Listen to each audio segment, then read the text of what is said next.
We want to take you through the entire budget, how it means and what exactly it means.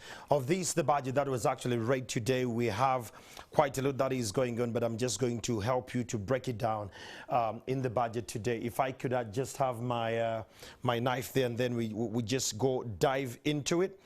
Part of this, we're having the domestic revenue standing at 54% of the entire budget that was read earlier today. And not only that, we are having the external borrowing. So you and I are going to walk through this, and we understand how the national budget was, demarcated and given out. I'll start off with the domestic revenue. So if this is the national cake, you're going to work with me. The whole of this, courtesy of Kekli Uganda, they gave us this to make sure that we demonstrate it for you. So the whole of this, it is what we call the domestic revenue. The president and the minister were alluding to that this is going to fund our budget. Now, this 54%, this is all entirely domestic revenue. As a country, we are going to find all these stipulated for that. And then after that, we have, again, in the budget, we're having this is external borrowing, which is 15%. This is the external borrowing. So this entire chunk is meant to be borrowed from our lenders on the other side.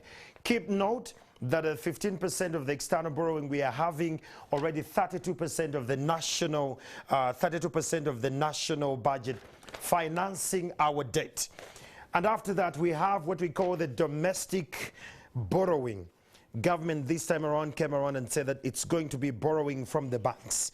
You and I are going to be in this mix together, and that is a 27%. That is the domestic borrowing. And then we have just these. These are the grants. The grants are standing at only 4%. They're standing at only 4%. So, yes, if you are one Ugandan who is out there and you possibly didn't seem to get the national budget, I'll just give it to you the way it is. This entire chunk here, it's the domestic revenue, and the debt financing is 36.1%. That literally means that of this entire chunk, take away 36.1% to service our debt. That is actually happening. And not only that, we are having the human capital development. This has the national development, the NDP, the national development parish model. It's all in there. We have the NDP3, it's all in there. The MPs and all, it's there. Governance and security has 14.61% of this entire budget. And again, we have the integrated transport that is again in here in the domestic revenue. We are having the private sector development that was given just 3.3% of the national budget. And we have the integrated transport. It was given 8.67% only. And not only that, the balance that is shared by the rest. Now, the rest will cover quite a lot of things that are all engulfed in there. Now, that is only 19.53%. So the Inspectorate of Government is getting 17. What you've seen there. Then the parish development model has 1.059 trillion Ugandan shilling. And moving forward, we have the agriculture production has 56.43 billion Ugandan shilling. And these are the priority allocations. Climate change and environment degradation, we're having 628 billion Ugandan shilling. Agro-industrialization has been given 1.49 trillion. This is great for the agriculture ministry because they need quite a lot to expand on the regional laboratories and a lot of industrialization of the agriculture. Tourism, we all thought that tourism would be our our benchmark to bounce back as an economy. It has been given 194.7 billion Ugandan shilling only. And then moving forward, we are looking at the priorities that were given. Oil and gas commercialization have been given 904.1 billion Ugandan shilling in the budget. COVID-19 response preparedness, Remember last time it hit us when we were not when we weren't ready. Now we are having 667.1 billion Ugandan shilling that is allocated. Healthcare delivery, 3.722 trillion Ugandan shilling. This is to the Ministry of Health.